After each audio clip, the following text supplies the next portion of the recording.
Aisha, Abe, ni madhara gani anayoyapata mfugaji ambaye hakagui banda lake mara kwa mara?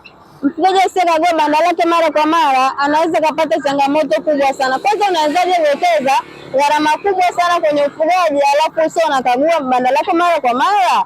Utakuwa umeingia kwenye hasara kubwa. Mfugaji anaweza kupata madhara yafuatayo. Mfugaji anaweza kupata magonjwa yasiyotarajiwa kwenye banda lake.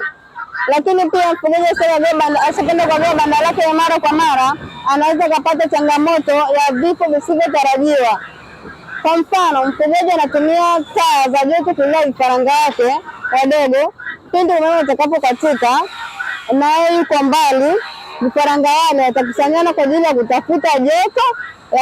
Wale vifaranga dhaifu watakanyaga na wale vifaranga wenye nguvu, vifo vitatokea. Lakini pia mfugaji asiyekagua banda lake kwa makini kila siku anaweza kupata changamoto ya upotevu, gharama kubwa ya upotevu wa maji na chakula. Kila siku utakuwa unaingia gharama kununua vyakula usipokuwa kwa wakati. Lakini pia mfugaji asiyekagua banda lake kila siku anaweza kusababisha madhara makubwa ya wadudu wakali, na sio wadudu tu, kuna wanyama wakubwa wanaweza kuingia kwenye banda lake na kuharibu, kusababisha vifo visivyotarajiwa pia.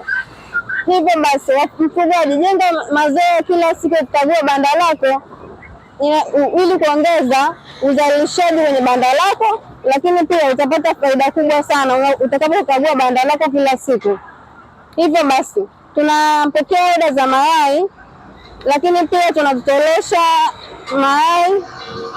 Tunazalisha vifaranga wa aina ya layers, broiler, saso na kienyeji. Vifaranga wenye afya bora wanapatikana kwetu kila siku. Karibuni sana. Lakini pia tuna ndege wa aina tofauti tofauti.